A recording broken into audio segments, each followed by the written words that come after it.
Hello cave dwellers, welcome into the cave for a trash to treasure of a different kind today. I'm going to try and restore some game boxes, different types, different shapes and sizes, try some processes that I've never tried before and see if we can get any good results and help you to restore your own boxes along the way. You need look no further than eBay to see the crazy prices some games are going for these days. Games like Supercars here, which pretty much every Amiga owner I knew had. Okay, a lot of them had a pirated copy, but I had that boxed original copy, and I couldn't bring myself to pay that today. Or how about this, North and South? I thought this was a pretty common game back in the day, and many of us remember it fondly. But look at that price. And that's before we get on to the LucasArts and the Sierra point-and-click adventure games. Those are the ones that we know for years now have gone for silly money, and they just continue to go up and up and up. And that's why it's so important that when I look in my game boxes and I see things like this smashed up copy of Lotus Turbo Challenge 2, I think I really can't bring myself to put it in the bin. Is there anything I can do to bring this back to its former glory? But first of all, let's start with this. I think this is a good example. Spirit of the Stones over here. It's a big box C64 game, and every single corner is torn. So I think this might be a good one to start with. Let's see what we can do with this. The sacrificial lamb for our experiments then is Spirit of the Stones in this gigantic box, and there's a whole episode dedicated to that game on the channel if you want to find out more about it. Anyway, step one is to give it a clean, and it's no trade secret across retro channels all over YouTube that window cleaner is ideal for wiping down game boxes. So that's what I did, and it got rid of all manner of finger gravy and dirt and grease and all kinds of nasty stuff. The bottom half of the box is just as smashed up as the top, and it includes a handful of dirt. I chose this game because I don't think anyone will be too upset if my initial experiments go wrong with it. I mean, a mountain of this game ended up in landfill after all, so if one more goes that way, it won't be too big a problem. When it came to the torn corners, I came across all manner of advice online, a lot of it coming from the board gaming community. Some advising the use of wood glue and sellotape to hold it in place while the glue sets, but after some experiments, including wood glue and tape, I found that superglue was my favourite option. The main reason being the very quick setting time meant I could just hold the corners together until it set, and I didn't have to be faffing around with tape.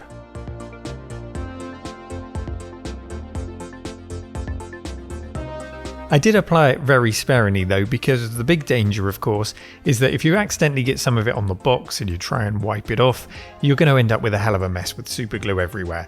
So you do need to be aware of that and just be very careful. If you're lucky, the torn corners will have some packaging overhanging, so once you've glued the corners together, you can brush that overhang back over the joint, and the flap kind of hides the join, which is really nice if you've got it there. It really depends how badly the game has been abused.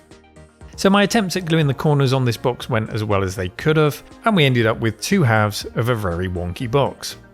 How do we straighten this out then is the next question, and the answer was steam. Wearing a shirt that clearly needed ironing, I experimented with ironing cardboard instead. I lightly sprayed the card with water, and I set the iron to a cotton setting so it was nice and hot, and I made an attempt at ironing out the creases on the box. As crude as this looks, it actually worked out pretty well.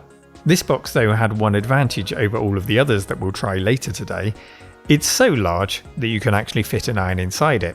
Try that on one of the smaller 8-bit game boxes, and you won't even get the tip of the iron in there. So that's something we'll need to tackle later. So attempt 1 taught me that yes, I can stick broken corners back together in a way that is strong enough to withstand normal handling, and yes, you can flatten cardboard out with an iron if you make it a little bit damp first. The finishing touch was to shrink wrap it, and I think it turned out okay. It certainly gave the game a new lease of life compared to the flat, torn up bit of cardboard that we started with. So we're off to a strong start, but how could I use this technique for regular sized game boxes?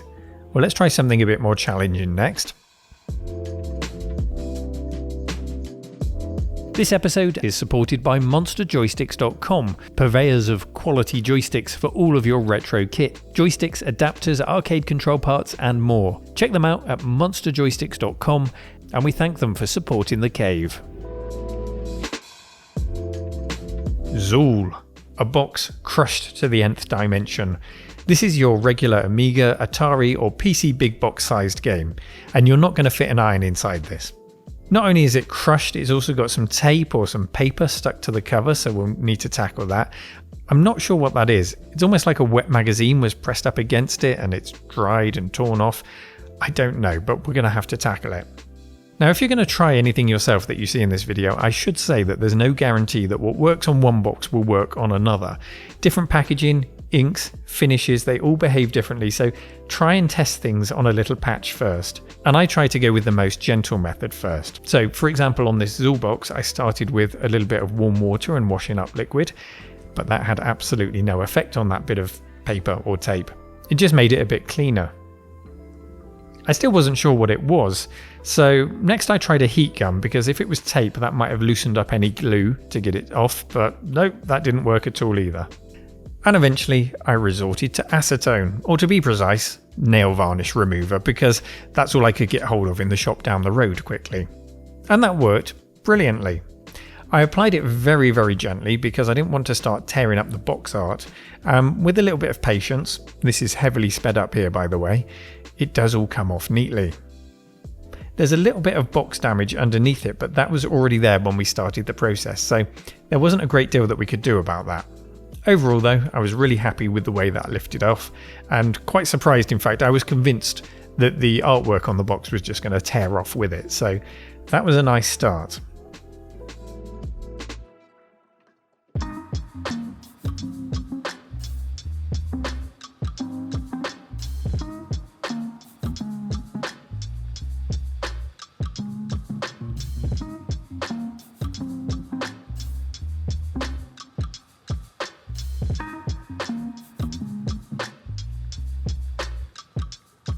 Back to the ironing board then, and my invention for boxes of any size comes out now. First of all, I ironed out the edges as we did before, and sometimes I tried using a cloth between the iron and the card, and that offered a little bit more protection for the box, but in all the boxes I worked on, I have to say I didn't find that I caused any damage if I ironed directly on it, just so long as the iron is kept clean.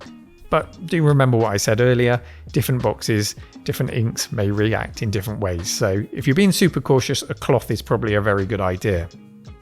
Now, my invention for tackling the box. I present to you a hulking big slab of metal. First of all, I moistened up the card with a spray of water, and that moisture is really important in helping the card to reshape. Then I cut up a bit of grey board, a little bit smaller than the box to slip inside it.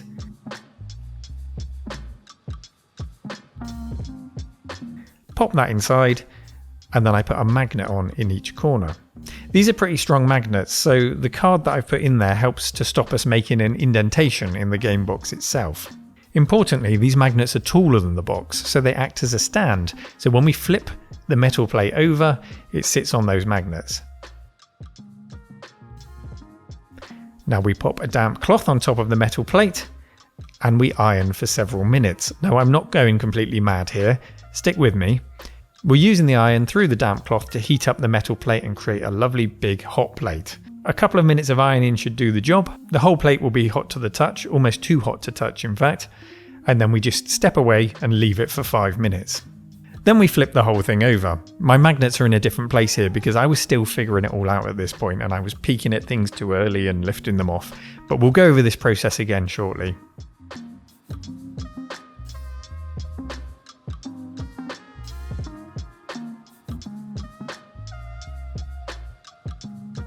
And when we take it off here, we can see that our formerly crushed box now has a perfectly flat surface. This really surprised me. I didn't expect the technique to work so well. It really could have some legs, so we're going to need to try it out a lot more.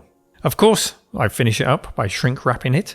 And you might notice that I've added a little slip of paper in the shrink wrap there, which says rewrapped in 2022. So I'm not trying to fool anyone here. I just like to wrap them for storage and so that people who visit the exhibition can handle them without causing damage. Let's look back at what we started then. Here it is before. And this is the end result. Much better. Now there's no disguising that some of the crease lines are there from where the box was crushed, And unless we're going to go into the realms of fine art restoration, get our paintbrushes out, colour match and start touching this up, I think we just have to accept that. We're not going to do that today, I'm afraid, sorry. The box, in my opinion, has gone from potential landfill to something you can hold on to and get nostalgic about, and I think that's a really good recovery. But can we go even more extreme? If any game here needs saving, it's surely this. Lotus Turbo Challenge 2, another from the stable of Gremlin Graphics. This is crushed, completely crushed, and it has a great big tear down one side of it. And I have to confess that I was never really a huge fan of Zool, but this game, this is a different story.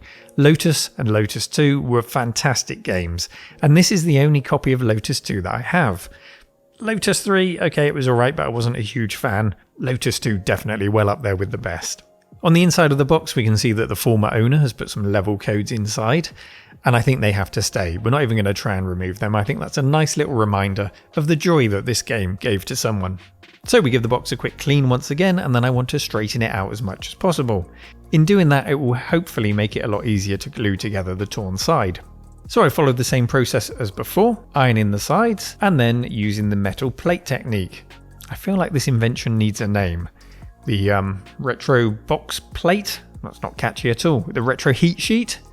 Someone come up with a name in the comments, please. We need to call this something.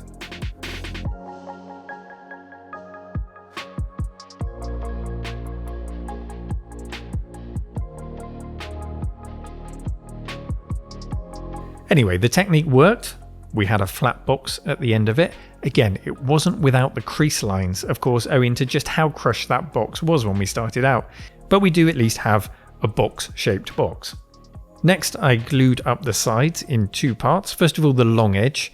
Getting that done first made it much easier to then tackle the corner by itself, being careful not to stick my fingers to each other or to the box.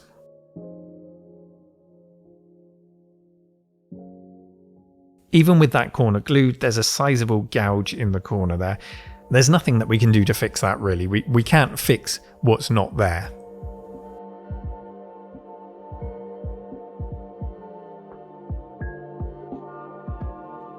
Then a visit to my shrink wrapping machine. And another nice thing about the shrink wrapping is once it's on there, it holds everything in shape. It pulls everything together. So if your box is even still a little bit slightly out of shape, over time, hopefully this will pull it back into a true box shape and everything will look nice. It certainly won't get worse anyway. So let's remind ourselves what we started with. A smashed up copy of Lotus 2 looking very sorry for itself. And this is what it looks like now. I was really tempted to start touching up the crease marks with a green pen or something like that, but I just know if the colour is a little bit out or if it bleeds into the cardboard, it will bug me forever. Again, that's going into the realms of art restoration, and perhaps one day we can follow up this episode with some more tips. Maybe I can find someone with some more experience. Felt tips, paint. I just think if you try and go down that route, you're probably going to end up with a very different textured finish to the glossy finish of the original. Overall though, we have restored the shape of the box, and although you can see that it's well loved, I can certainly appreciate it a lot more than the mess it was when we started. So we tried some pretty badly beaten up boxes here, and I was confident now that we'd honed in on the technique with the hot metal plate. So let's quickly fire through some more fixes that I did, which were a little less damaged, but certainly benefited from it. This compilation pack tested the limits of the size of the metal plate. Torn and dented, it contained no fewer than 5 cassettes and 30 games, an absolutely monstrous pack of games. So the same cleaning, gluing, and metal plate ironing method was applied to this, and you can see the box takes up the full width of the metal plate that I have.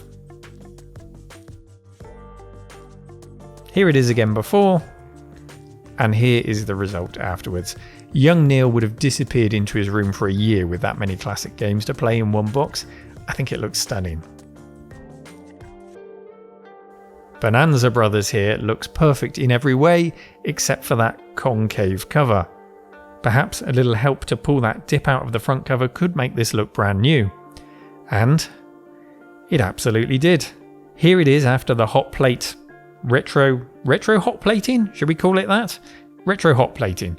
And we've sorted the dent right out there. Oh, and of course I have to shrink wrap it for good measure. Here it is all wrapped up.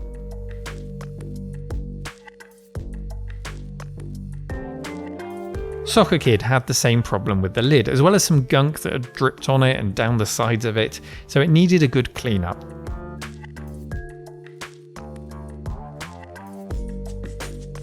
And the end result of that was really satisfying, especially given a large part of the box artwork is white, so if any marks hadn't cleaned off, they'd really stand out and be very noticeable. But the window cleaner cleaned this right up, and we got the box nice and straightened out. Pinball Fantasies takes us back to a slightly more smashed up box, and it's an excellent game that certainly deserves preserving if we can. Both the top and the bottom of the box were crushed, but after our process, it came out looking really nice.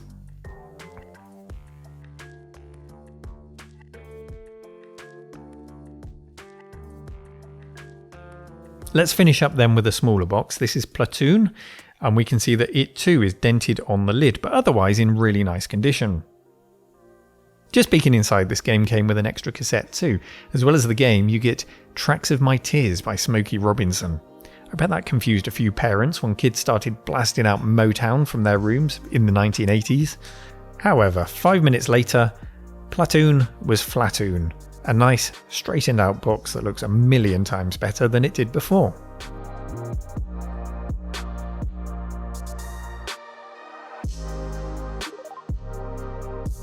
So there we have it then. I'm really pleased with how the experiments went today. I was expecting us to have a bit more trouble for some damage to be caused, and actually the technique with the hot plate turned out to be consistent, reliable, worked every single time, and nothing got damaged. So I think that's a really good result. Of course, I do urge you to be super careful if you try to copy any of these techniques. I don't want to be responsible for you damaging your cherished and your most loved video games. But there's certainly potential in this technique, so much so that just as I was finishing filming this episode, a delivery arrived from eBay. I'd bought the classic X-Wing, and when it arrived, sure enough, it arrived with a bit of a dent in the front, and within 5 minutes I had this perfect again and in a condition that can go on display in the fake retro shop. And that for me opens the door at least a little bit to grabbing some bargains. We saw the price of some of those games at the start of the episode. And if I can save myself a bit of money by buying games that are slightly dented, safe in the knowledge that I can fix them, it might help me to avoid some of those higher prices and get some bargains. So long as we all agree to keep this a secret, right? We can't be spreading the word. We've got to save those bargains for ourselves. And I have to say, the most gratifying thing for me about this whole process with the plate and the magnets is that I've been trying to find a process for some time. I actually bought this plate ages ago and the magnets, and I was experimenting with making the boxes moist, spraying them, using the magnets on here and just leaving them overnight, sometimes for several days. And the result would be you'd get a flat bit, you'd get a wobbly bit in the middle, you would never get that perfect flat finish. So the application of the heat across here and creating that whole hot plate really does make a difference, and it's so satisfying that it can do it within 5 minutes. It really doesn't take long at all to get a good result. And some of these I did a couple of days ago. I filmed this over a few days and they've remained flat. They haven't sunk back in or anything like that. So the technique seems to be good. I'd be interested to hear how you get on. I'll put some links to where I got the plate from. I think I got it from Amazon. I'll have to go back and check. It was pretty easy to get hold of, as well as the magnets there. So I'll put some links in case you want to copy it. And let me know how you get on, if you have any tips or tricks. And maybe one day we'll look at touching up the creases and things like that. We need like an art expert or an antique art restorer. If we can find someone that can offer us some tips to give us a good finish, that would be quite literally the finishing touch, wouldn't it? Anyway, I'm waffling now. I hope you enjoyed watching. If you're not already a subscriber to the channel, please take a moment to press subscribe, and I'll see you next time. Take care, everybody. Bye-bye.